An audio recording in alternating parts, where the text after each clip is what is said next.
Right now, there's a public dispute underway between the head of Colorado's Republican Party, Ken Buck, and a local party volunteer who says the chairman and Central Committee tried to force him into breaking the law. News 5's Andy Cohen tells us this all got started during the virtual party assemblies last month. Andy?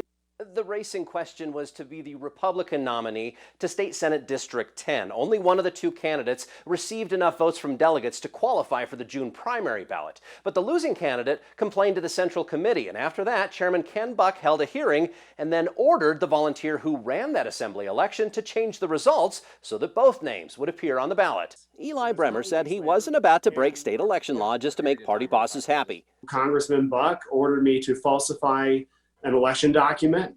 That conference call was a meeting of the Colorado GOP Central Committee.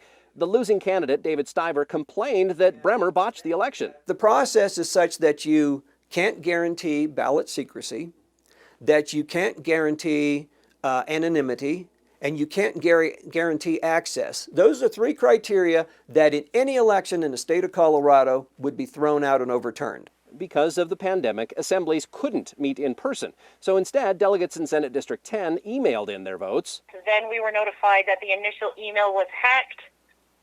If you already voted, you don't need to worry about it. Just use this second email address to vote. The dispute wound up in front of a judge who sided with BREMER. He points out the state party didn't even argue the vote tally in that court case. They said, well, yeah, the votes were counted correctly. Everybody voted correctly. There were some things we were uncomfortable with. The winning candidate, State Rep Larry LISTON, said that STIVER is smearing Brewer and the other volunteers who helped to run the election. To the voters and especially to the delegates of Senate District 10, I thank you for your participation.